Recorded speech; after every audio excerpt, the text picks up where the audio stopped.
Ladies and gentlemen, on behalf of Captify Consulting Investor Relations team, I welcome you all to the Q3 and 9 months FY26 post-earnings conference call of Platinum Industries Limited. Today on the call from the management we have with us Mr. Krishna Rana, Chairman and Managing Director, and Mr. Ashok Bothra, Chief Financial Officer. As a disclaimer, I would like to inform all of you that this call may contain forward-looking statements which may involve risk and uncertainties. Also, a reminder that this call is being recorded. I would now request the management to brief us about the business and performance highlights for the period ended December 2025, the growth perspective and vision for the coming years, post which we will open the floor for Q&A.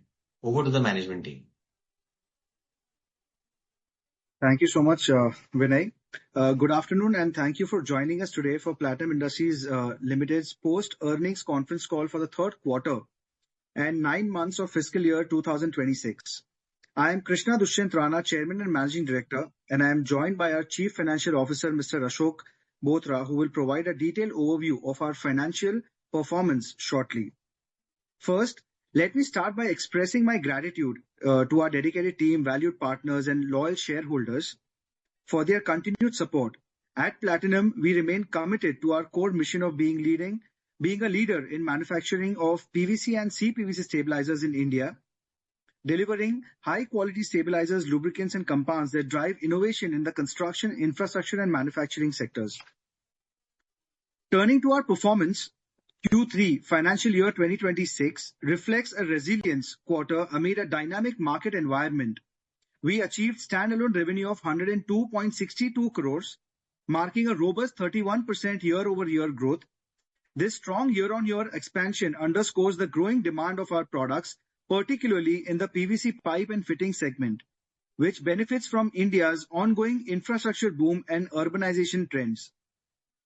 For the 9 months ended December 31st, 2025, our top line reached 302.38 crores, up 25% from the previous year, driven by strategic capacity expansions at our facilities and deeper penetration into key markets. Our focus on CPVC and sustainable low lead and calcium zinc, which are lead-free stabilizers, continues to position us as a preferred partner for environmentally conscious customers, aligning with global regulatory shifts towards greener materials.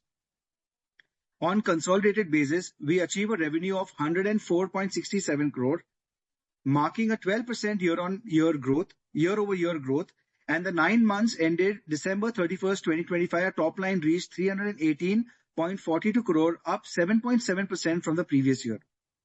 Operationally, we made meaningful progress in optimizing our supply chain and R&D initiatives. We launched new hybrid formulations that enhance product performance while reducing environmental impact, and we expanded our export footprint, contributing to diversified revenue streams. Looking ahead, we are optimistic about growth in the coming years, with India's PVC consumption projected to grow at a CAGR of over 8% in the coming years. Fueled by the government initiatives like Housing for All and Smart City projects, we are well poised to capture this opportunity.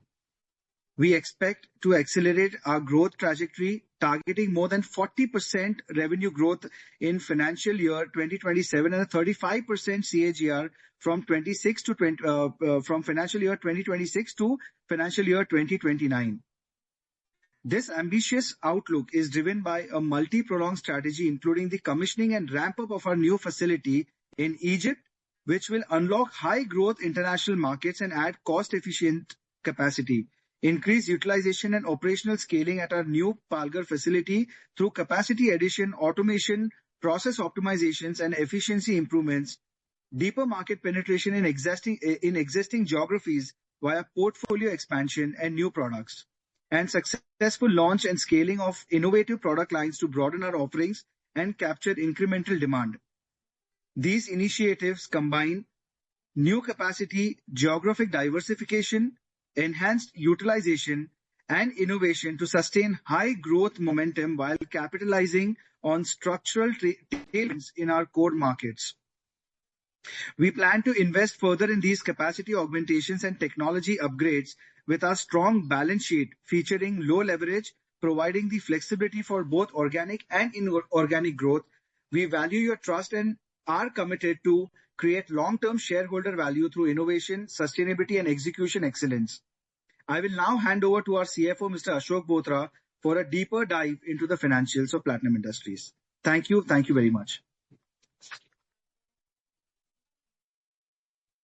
Thank you, sir. Good afternoon, everyone. It is a pleasure to discuss our financial result for the Q3 and 9 months of FY26 in more detail.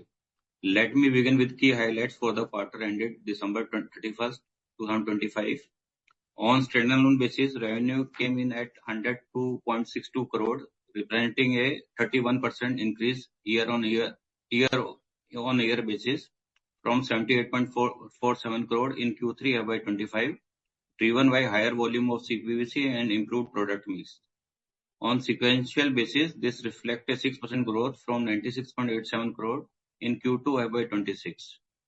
Gross margins stood at approximately 31% against 32.6% due to higher proportion of CPVC sale, which has a lesser margin as compared to other products.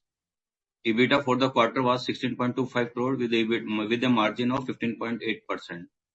Profit before tax was 17.54 crores, up 15% YOY basis, while profit after tax reached 12.93 crores and 18% growth year-on-year basis and 6.5% sequential growth. On YOY basis, the main reason for higher PAT is increased sales volume, but partly offset by high COGS, depreciation, employee cost due to newly set up manufacturing facility at Palghar. EPS for the quarter was 2.35 rupee. For the 9-month period, revenue aggregated to 302.38 crore, a strong 25% YOY growth. EBITDA was 44.11 crore with a margin of 14.6%, and PAT stood at 37.58 crores. The moderation in PAT reflects the impact due to higher depreciation amid ongoing capacity expansion, lesser other income. Even revenue grew strongly. Other factor is like high COGS due to higher proportion of CPVC sale, which is high volume but less margin product. But this product has a high future potential. On balance sheet front, as of 31st December, we remain net debt-free company, underscoring our prudent financial management. We maintain a healthy cash position and liquidity for ongoing operation and future investment. Overall, our financials demonstrate resilience and a strong foundation for sustained growth. We continue to prioritize cost optimization, risk management, and shareholder returns. Thank you, everyone. I now open the floor for your questions and answers. Thank you, sir. We'll now begin the question and answer session. All those who wish to ask a question, please use the option of raise hand. Alternatively, you can also post your question in the chat box. We'll wait for a moment till the question queue assembles. We'll take the first question from Mr. Bhargav Buddhadev. Please go ahead. Yeah, good afternoon, sir, and congratulations on a good set of numbers. Sir, my first question is that obviously now the PVC market seems to be turning in terms of prices going up. So is it fair to assume sort of some pre-buying on the back of that? Channel is again restocking. So is the volume growth likely to pick up on the back of increase in this PVC resin prices? Sir, you are on mute, sir. Bhargavji, thank you for your question. If you understand the PVC scenario, let's consider, 24-25, the PVC consumption in India was somewhere around 43 lakh tons. From April, due to the prices that were continuously declining from April to December, in fact, when we were talking to Reliance also, there was a 10 to 12% degrowth in the PVC industry. But despite of the degrowth in PVC industry, the CPVC grew exponentially high. So what I feel is in the month of January, from mid-January, the prices have reversed back due to the 13% rebate policy in China that was taken back by the government, that has led to the prices going up, and the sentiments of the farmers and the retailers have grown better. So what I see is from January, the orders that we have definitely helped us to understand that there is the future, and the current run rate is growing for us. So the PVC consumption is going to grow from has grown from January this year. Secondly, sir, if you can give us some update on the Palghar expansion. So I think the 12,000 ton CPVC plant is already operational. But what is the update on the remainder of the capacity expansion, and also an update on when do you expect the Egypt plant to start getting commissioned? So the first phase, that was CPVC, we already started manufacturing in Palghar, so that is up and running. We are running at almost 60 to 65% as on today of that capacity of 12,000 tons. Regarding the calcium zinc, I think there was some problem with respect to the automation, which has been corrected this month. And probably from, I think, April, we should be having on a complete scale of production. So I think from April, we should be able to start the commercial production completely for calcium zinc and the lead-free lines. And Egypt, sir, when do we expect? Egypt, we tend to complete the complete construction by end of May, and we will start the pre-commissioning by June. So mostly, I think by 1st of September, we should be able to start the commercial production, if there are no problems. But we have told the exchange that December 2026 is the final outlook for the 100% plant running. And lastly, sir, in your update, you mentioned about floating a new subsidiary for entering into pharma. So are you looking at making APIs or pharma intermediates or specialty chemicals which will go into pharma? So basically, we have recently registered a company by the name of Rivadu Life Sciences Private Limited, and where Platinum is going to hold 70% and 30% is by one of the scientists who holds many patents in his name. Okay, so we are getting into different verticals of pharma with nutraceuticals, APIs, excipients, and different niche products. So not a common product, but this is something niche we are entering into. What we foresee is a good demand for the pharma products, and currently the process that we're going to follow is we're going to hire the production capacities of many pharma companies and sell it in the market, and then we will go into investing in capex post 2 or 3 years from today. So are you confident of generating revenue in FY27 from this? Yes, I can say so, but I cannot tell you the figures as of now. But yes, we are confident that 26-27 will be generating good revenue from the pharma business. Because these will be all new customers for you, right? I mean, yes, these will be our new customers. But since the product and the chemistry is not new for us, we are very confident that we'll be able to convert the customers into having a niche market for these products.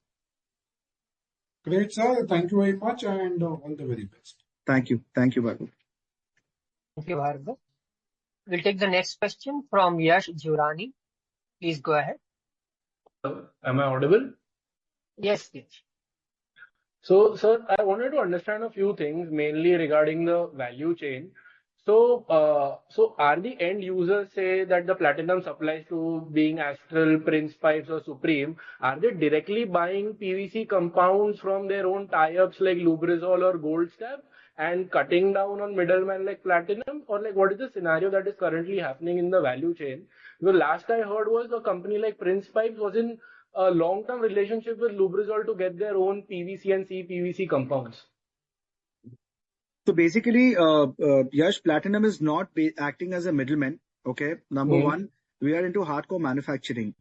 The products that we offer to the let's consider there are two different products. One is PVC as a polymer, and one is CPVC as a polymer.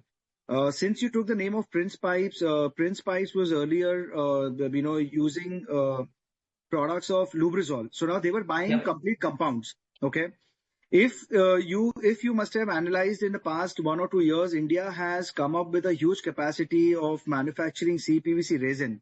Okay, and the customers wanted to move away from using a compound because in using a compound, companies, pipe manufacturing, CPVC pipe manufacturing companies were basically what you can say a mediator or a mediator between Lubrizol, because Lubrizol gives material only when the customers are using their brand as FlowGuard. It's called a co-branding of their Understood. so they were always wanting to move away because the cost control was always in the hands of Lubrizol. They were not being able to control their formulation. What we did is we broke down and we entered into an additive sector, and we told customers who are manufacturing CPVC pipes, they will buy resin.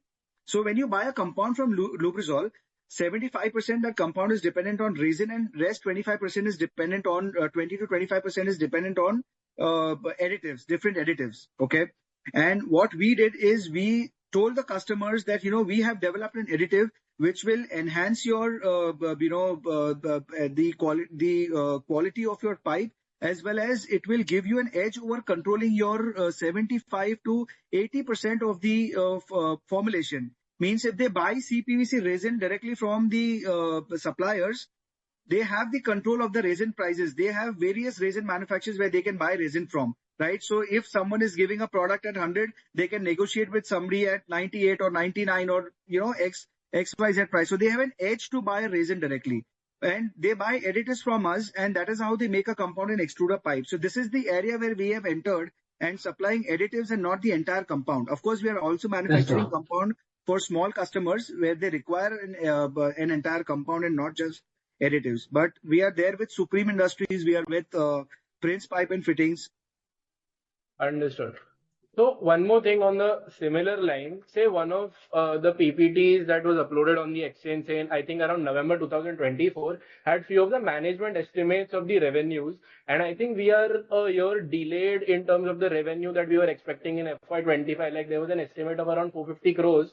So how do we plan on getting that 40% CAGR that you just mentioned, say a few minutes back? Like what are the future plans that we say we jump from around, say we close this year at around 400 CR and then next year we go to around 600, then 800. Like what are our plans? How are we looking forward to get those numbers?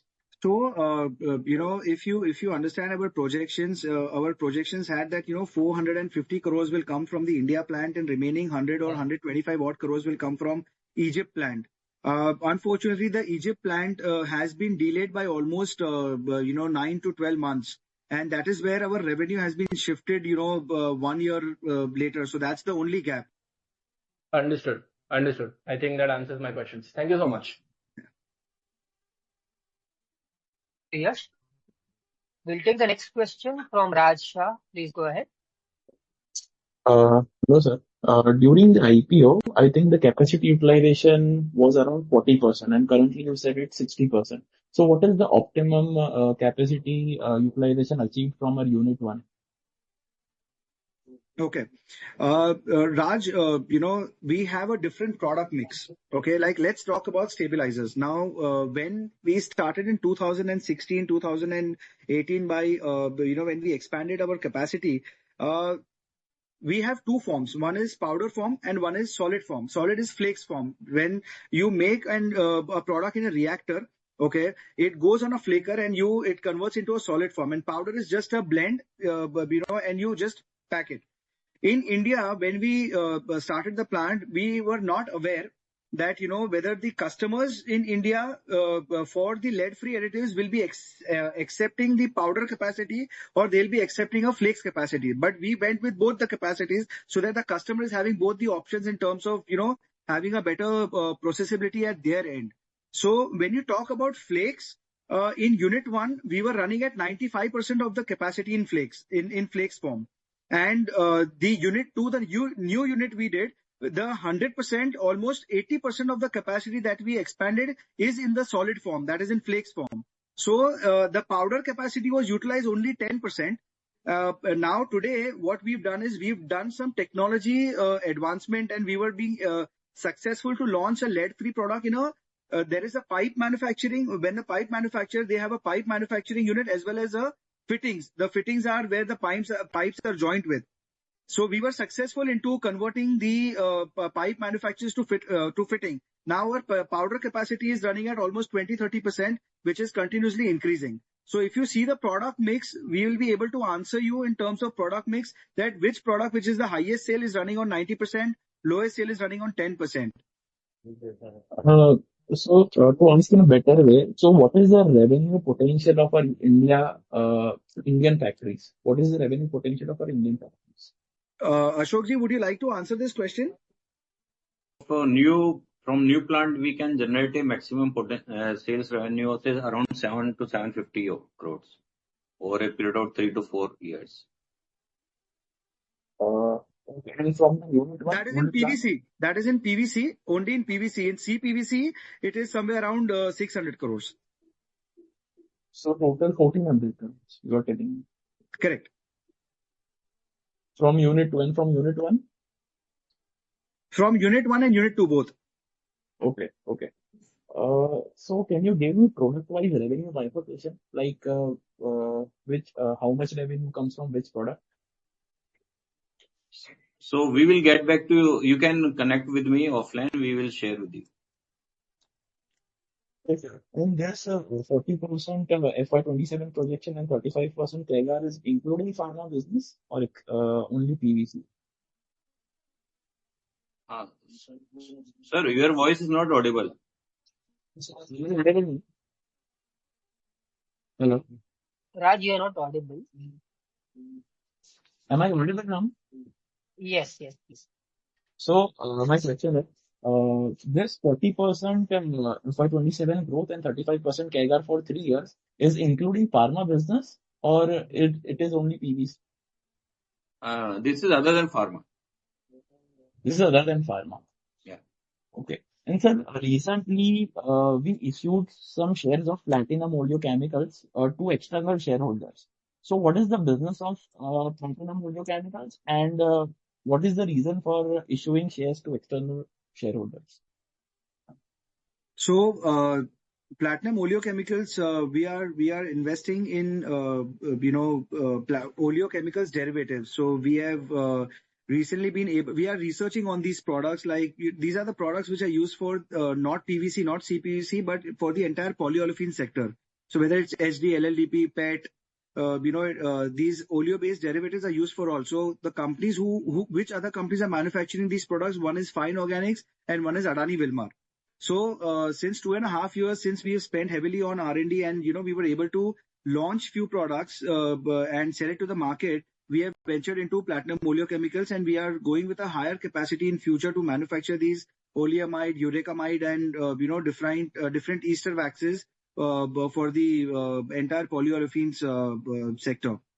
So recently, Mr. Anand Pachigar, who is also a family member, brother of my wife, and since I am the only person in the organization, I thought that I need some hands to handhold the other projects also. So that's how we have parted some 10% equity to Mr. Anand Pachigar and 0.5% equity to Mr. Anand Shankar, who was the ex-Honeywell guy who's managing the entire technicality of this project. So Anand Shankar worked with Honeywell Additives for more than 12 years. He left and he joined Platinum as a business director, new product development and innovations. So he's the one who's setting up the oleo plant and the oleo plant for us.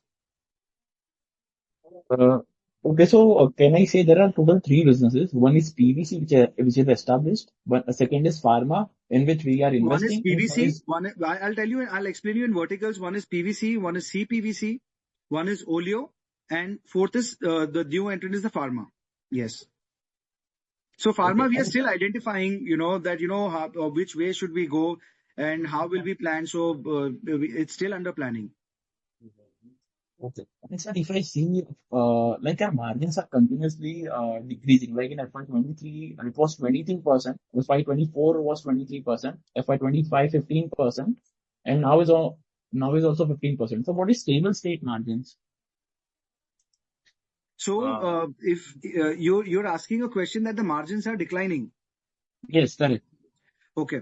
So CPVC basically has given a good revenue to us this year, and CPVC is absolutely a new product to the Indian market. So when you talk about new product into the market, we have not achieved the entire raw material cost in terms of, like, for example, in PVC, when we talk about lead-free products, we are working on a contribution of say 30 to 35%. But in CPVC, we worked on a contribution of 7% last year. Then we increased the contribution to almost 12% in the first 2 quarters. In the third quarter, it came to almost 17%. So the new product has its own life cycle in terms of getting to its mature state, because the raw materials we are using from all renowned companies. So we need to find alternatives, and we were very successful in 2 quarters back to find the alternatives to make the formulation more effective in terms of having the same performance, but yet effective in terms of cost also. So that is what has led to the increase in little bit of margins for that. Okay, so my last question is, yeah. So can I say that in Egypt business, the revenue potential is 600 crore, but with why we are targeting in 2-3 years we will reach 300 crores. In Egypt? Yeah, correct. In Egypt. Yes, I think you're right. So why only within like 3 years is a good time. So only 50% utilization we are targeting in 3 years. Ashokji, you have the Egypt numbers? It is around around 250 to 300 crores over a period of 3 years, sir. Yeah, correct. So what I'm saying is total revenue potential is around 600 crores. So 3 years is a pretty good time. So we are targeting only 50% utilization in 3 years. I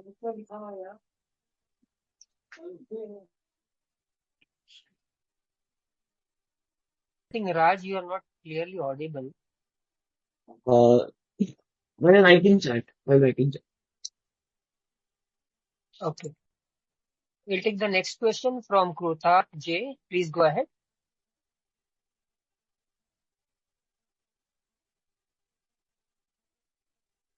Kruthar.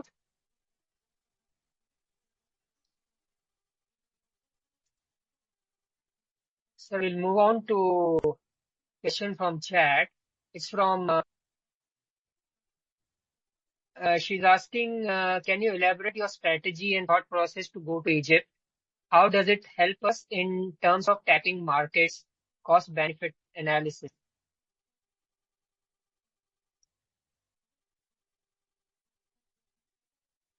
Hello. Yeah, I think they've not been able to hear that clearly, Mohsen. Okay. The question from Mrunal in chat is, can you elaborate your strategy and thought process to go to Egypt? How does it help us in terms of tapping markets, and what is the cost benefit analysis? Okay. So thank you, Vinay.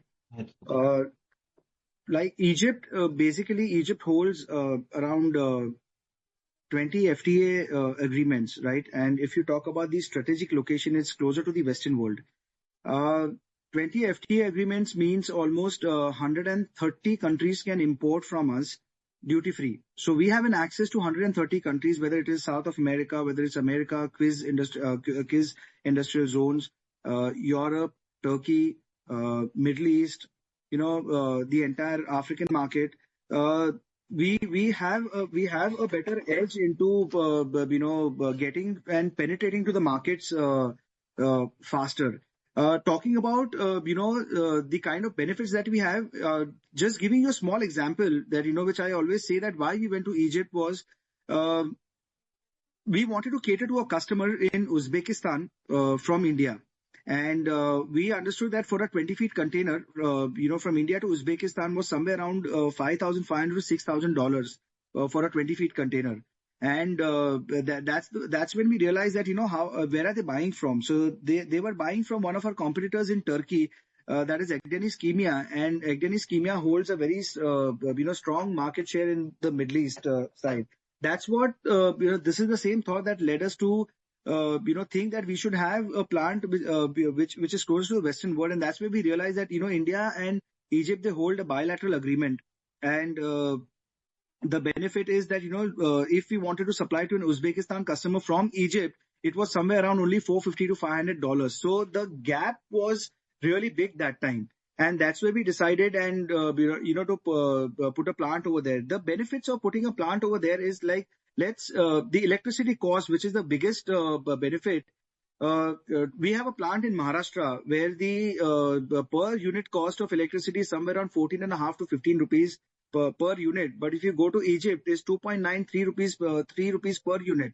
So that's a huge benefit in having a operational efficiency in terms of manufacturing these products. We have set up a plant for lead-based commodities. So let's understand, if we are manufacturing a lead-based product, we are fetching a contribution margin of 18%. But if in Egypt we are manufacturing, we are fetching a contribution margin of almost 22, 23%. I think this difference itself will make you understand that the operational benefit is much higher as compared to India. The second part of a question is, what are going to be your focus products from Egypt? Lead. As I mentioned, that our major capacity is lead and stearates, that are metallic stearates, which are used for the petrochemical industries. We are also setting up a plant for CPVC, but we are still identifying that, how easy for us is to supply from India to the South American and the North American markets. So we are also setting up a plant for CPVC compounds over there. The third question is, you have put out an announcement regarding setting up of a new subsidiary where you plan to take at least 70% equity stake. Can you throw some more light on that? That is a who will have the pharmaceutical remaining 30%? Yeah, that is a pharmaceutical which we already spoke on. I think Mr. Bhargav's question was the same in the start, that we registered a company called Rivadu Life Sciences Private Limited, where 70% is Platinum Industries and 30% is a very renowned scientist who holds many patents in his name. So as we are getting into pharma sector. Sure. Raj had a problem in the line, so he sent his message on the chat. The Egypt business, am I right in saying that revenue potential is 600 crores? If yes, then why in 3 years we are targeting only 300 crores? That is 50% utilization.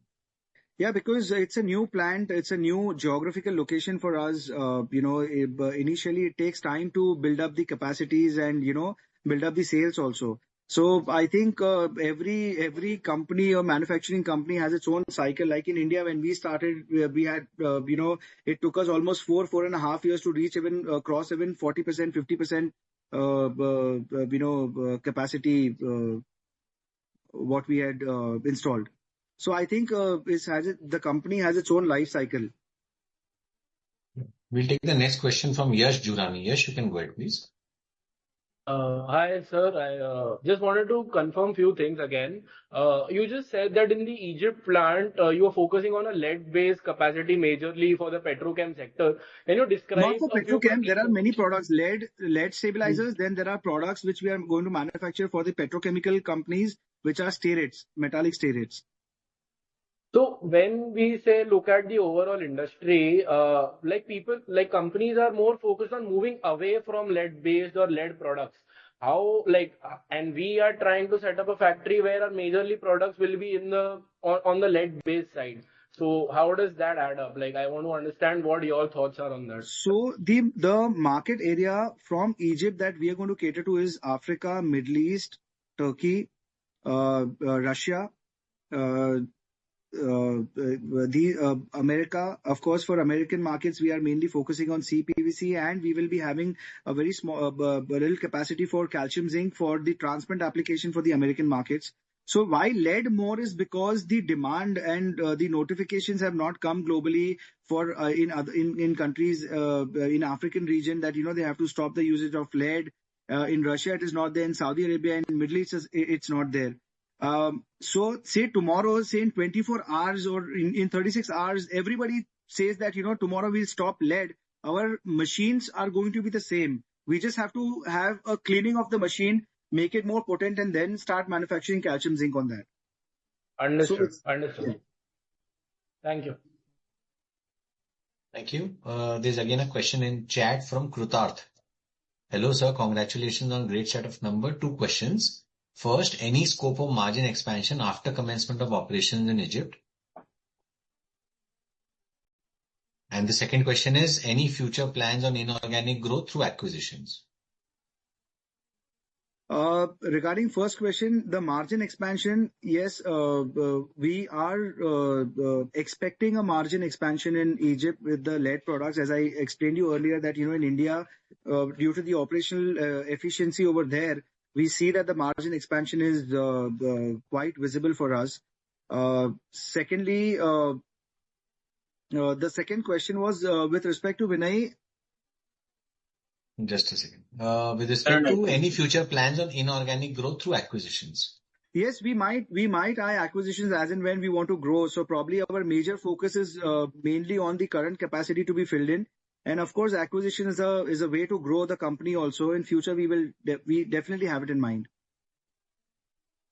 Okay. Anybody else who wishes to ask a question, please use the option of raise hand.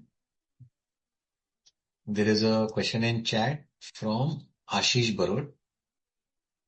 Any specific reason for the name of the new subsidiary as Rivadu?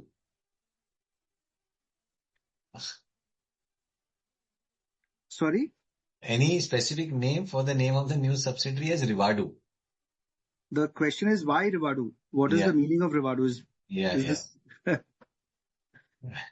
So Rivadu is like Rivan is R.I. My elder son's name is Rivan. So R.I. V is Veer, my younger one V. And A is Abhigyan, who's with us. And D.U. is Dushyant, my father's name. That's how we arrived at Rivadu. Okay. We'll take the next question from Dhiral Shah. Dhiral, you can go ahead, please. Yes, sir. Sir, last 2 years, sir, we have seen a very, good increase in the overall gross block of the company. So can you, explain in detail, where we have expanded our capacity? Sure. Ashokji, would you like to answer this, please? Could you please repeat your question, sir?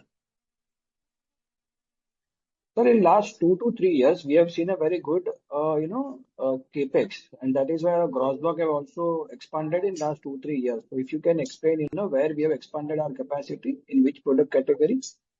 So our main products are PVC stabilizer and CPVC stabilizer. Okay. So earlier our capacity was around 30,000 metric ton. Now it is 60,000. So capacity wise, we have almost doubled. And in Egypt also, we are setting up plant for manufacturing similar products with a capacity of around 60,000. So capacity wise, it is around more than, it will be around 2 to 2.5 times. So as of now, we are not able to utilize fully. So by March or April, we will be fully utilize this Palghar facility. So there will be growth in the volume as well as in revenue. And from Egypt plant, the plant will be available to us for a period of 6 months in this year, FY27. So over a period of 3 to 4 years, we are expecting a growth of around with a CAGR of around 40% minimum and with commensurate margins.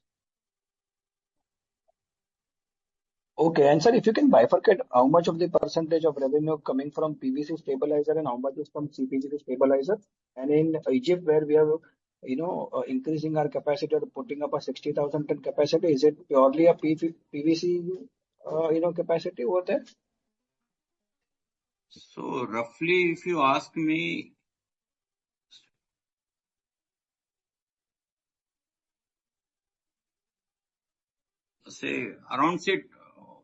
if you break down, sale of around 1,500 odd crores. So around 200 odd crore will be coming from lead stabilizer from India, 250 from lead, around 400 will be lead free. Then again, lubricants around 100 crores. And CPVC will be around 260 crores. And from Egypt, it will be mainly lead based stabilizer, it will be around 250 odd crores. Then other oleo and other products are there. So they will contribute around 250 crores. So these are the basic breakdown of the top line over a period of 4 years.